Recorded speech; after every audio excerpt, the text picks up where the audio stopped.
adobo, chicharon, pork ham, longganisa, tocino, crispy pata, at lechon. Ilan lamang yan sa mga all-time Pinoy favorites. Kaya naman nabahala ang buong bansa noong unang maitala ang kaso ng African Swine Fever o ASF sa Pilipinas. African Swine Fever ang ikinamatay ng mga baboy sa Luzon, Nagpositibo sa African Swine Fever ang Ano nga ba ang African Swine Fever?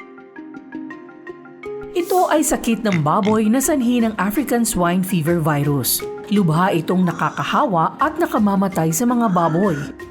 Hindi ito nakakahawa sa mga tao, ngunit ang kagamitan ng tao ay maaaring maging sanhi ng pagkalat ng ASF virus sa mga alagang baboy.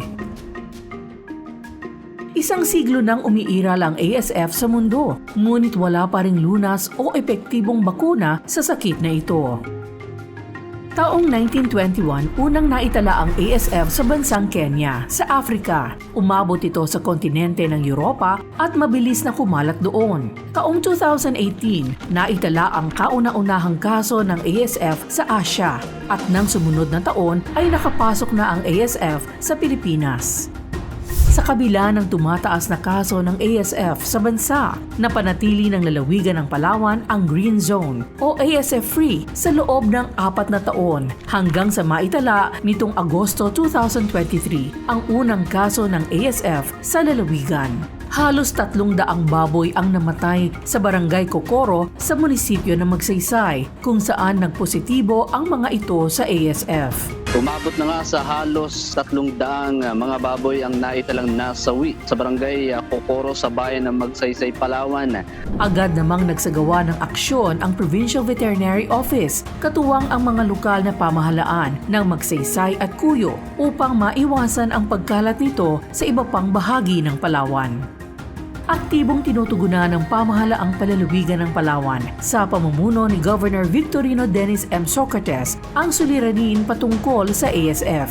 Kabilang sa mga hakbang ng pamahalaang palalawigan ay ang pagpasa ng mga ordinansa at resolusyon ng sangguniang palalawigan upang mapigilan ang paglaganap ng ASF. Patuloy din ang bantay ASF sa barangay kung saan mahigpit ang isinasagawang monitoring sa pagpapatupad ng biosecurity at iba pang paraan sa pagsugpo ng ASF. Para maiwasan ang pagkalat ng ASF sa Palawan, pinapaalalahanan ang publiko ng mga sumusunod.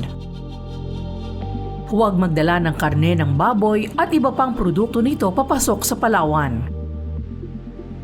Iwasang bumili sa online shops ng feeds at ng produktong gawa sa karning baboy.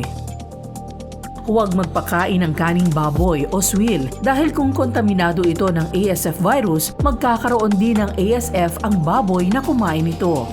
Siguraduhin ang kukuning palahian o biik ay malusog at walang sakit. Ugaliing maglinis at mag-disinfect ng mga ginagamit sa inyong babuyan. Iwasan magpapasok ng bisita at sasakyan sa loob ng farm. Lagyan ng bakod ang palibot ng farm upang maiwasan ang pagpasok ng mga ligaw na hayop. Pakuhaan ng dugo ang alagang baboy upang matiyak na negatibo ito sa ASF. Sundin ang mga alituntunin ng biosecurity. Kung ang alagang baboy ay may sintomas ng ASF o namatay dahil sa sakit, agad ipagbigay alam sa Provincial Veterinary Office, Municipal Agricultural Office o sa ASF Task Force sa inyong lugar.